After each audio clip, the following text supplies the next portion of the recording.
Meg est étudiante et elle officie parfois en tant que DJ dans un club local. Ce soir, en rentrant chez elle après son travail, elle aperçoit un groupe de criminels en plein braquage.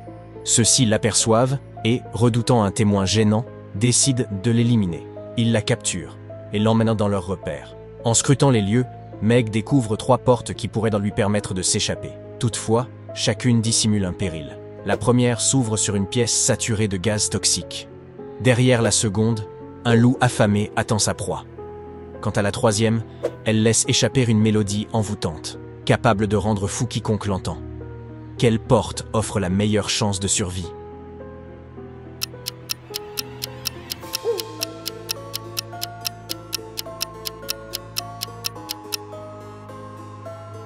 Meg peut enfiler ses écouteurs et diffuser de la musique à plein volume pour ne pas entendre la chanson maudite. Un vendredi soir, Meg décide de s'offrir une parenthèse de détente dans un SPA de luxe. Le lendemain matin, à 9 h, elle rentre chez elle et découvre, devant sa porte, un bouquet de fleurs accompagné de ballons en forme de cœur. Elle ignore l'identité de son admirateur secret, mais elle suspecte 3 personnes. Elle les interroge et leur pose une unique question. « Que faisiez-vous hier soir ?»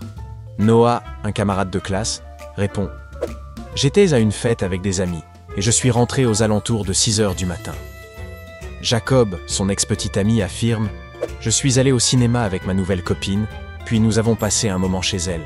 Je viens tout juste de rentrer, donc je n'ai pas eu le temps de t'envoyer de fleurs. » Enfin, Mike, son meilleur ami, explique « J'ai eu une dispute avec ma mère en début de soirée.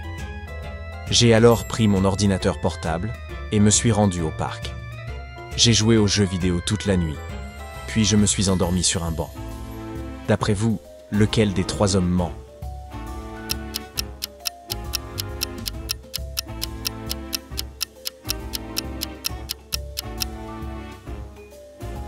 C'est Mike. Il est impossible qu'il ait joué toute la nuit sans recharger son ordinateur portable.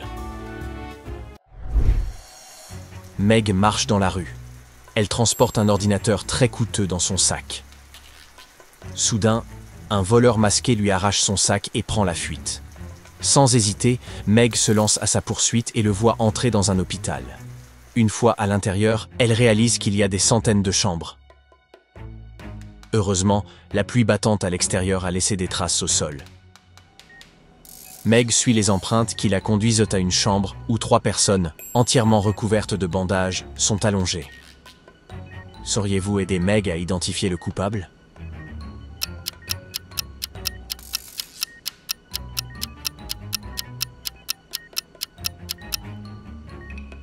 C'est le 3e individu. Il n'a même pas de dossier médical à côté de son lit. Mike invite Meg à un rendez-vous. Pour l'occasion, elle part faire du shopping avec son amie Maya afin de dénicher la tenue idéale. Maya en profite pour prendre quelques photos. Saurez-vous repérer 3 différences entre ces clichés ?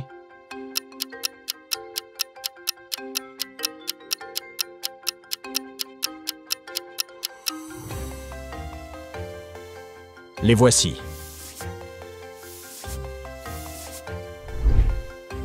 Après leur virée shopping, Meg et Maya décident de se rendre dans un salon de beauté. Mais l'un des coiffeurs est un imposteur. Saurez-vous deviner lequel ?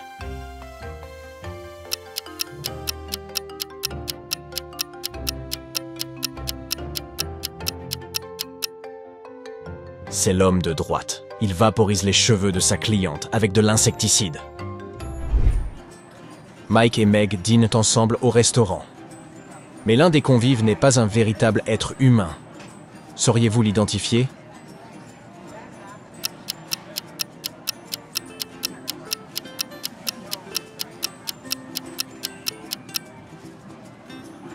C'est cette dame.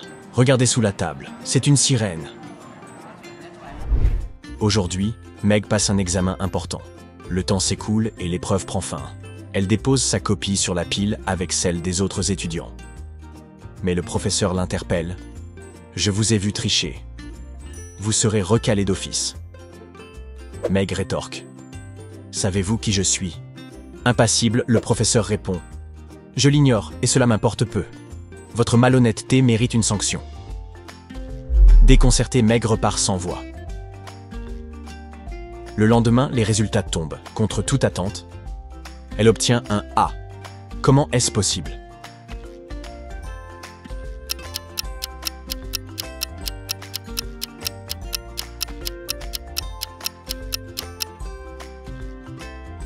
Le professeur ne savait pas qui était Meg.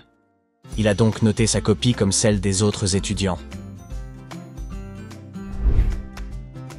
Meg et Mike réalisent qu'ils ne peuvent plus se passer l'un de l'autre. Dès le lendemain, ils entament la recherche d'un appartement. Ils visitent 3 agences, et chacune leur présente un bien. Tous leur plaisent, mais ils restent méfiants, après avoir entendu de nombreuses rumeurs sur les agents immobiliers. Ils décident donc d'examiner attentivement les documents. Quel logement devraient-ils choisir?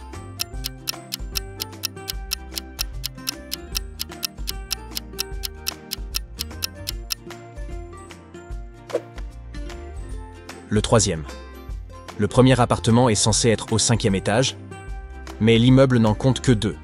L'agent ment. Quant au 2e, l'annonce indique une seule chambre, alors que les plans en montrent 2. Mike se rend dans l'ancienne maison de campagne de sa grand-mère pour récupérer des meubles et une télévision.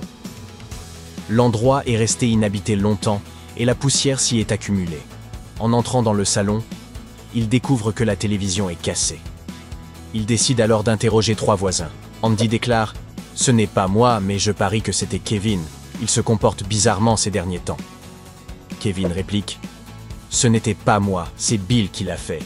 Il a même détruit ma clôture la semaine dernière. » De son côté, Bill proteste « Je suis innocent. Kevin essaye juste de me faire porter le chapeau. » Qui est le vrai coupable?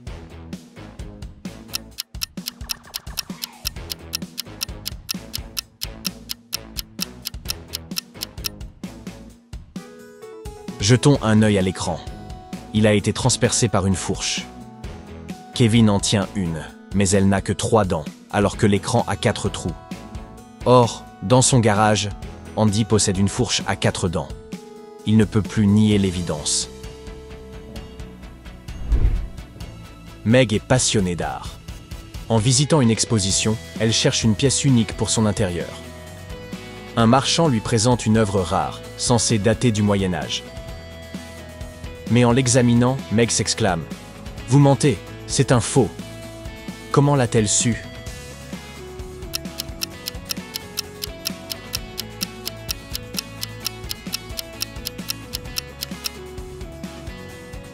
On n'utilisait ni ampoule ni électricité au Moyen Âge.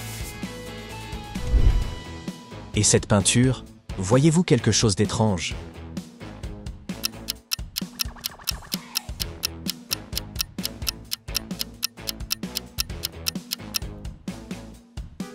Il n'y avait pas de smartphone à l'époque des Vikings. Regardez bien ce tableau. Saurez-vous repérer une erreur?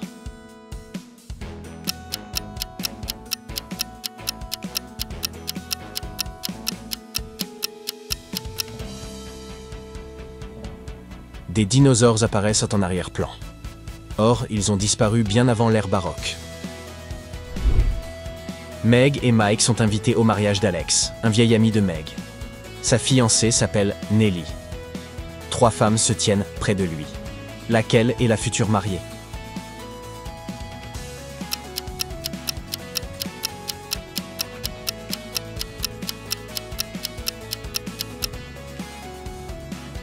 C'est la 3e. Elle porte un bracelet à son nom. Après le mariage, Meg et Mike rentrent chez eux et découvrent que leur appartement a été cambriolé. La police arrive rapidement et examine les lieux. Les agents interrogent 3 voisins qui habitent au même étage. Tilda affirme qu'elle regardait sa série préférée avec des écouteurs toute la journée et qu'elle n'a rien entendu. Stéphane prétend avoir passé la journée à faire du vélo dans le parc et être rentré il y a quelques heures pour prendre une douche. Mélanie explique qu'elle organisait une fête bruyante et n'a donc rien remarqué de suspect. L'un d'eux ment. Qui est-ce?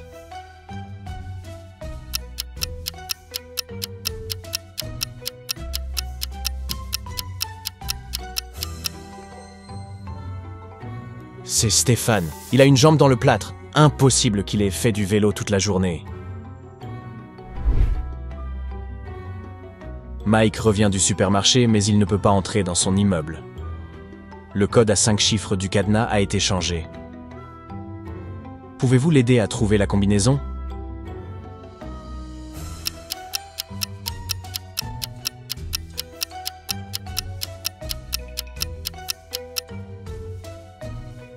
Il y a une note à côté de la porte. En comptant le nombre d'éléments visibles dans chaque emoji, on obtient le code. 3, 5, 1, 5, 2. Mike travaille dans un café et laisse son téléphone en charge sur une table, avant de s'absenter quelques minutes aux toilettes.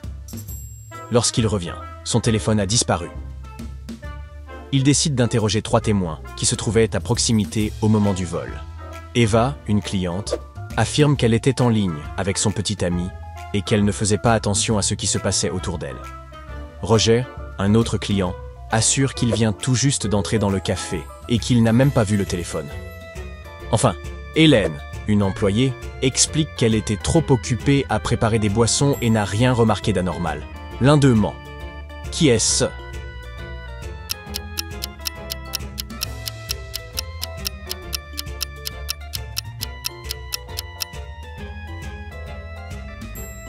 C'est Roger. Il était déjà dans la file avant que Mike ne parte. Son alibi ne tient pas. Mike et Meg profitent d'une romantique promenade nocturne dans un parc désert. Tout semble calme, mais soudain, ils aperçoivent quelque chose de terrifiant et prennent la fuite. Qu'ont-ils vu?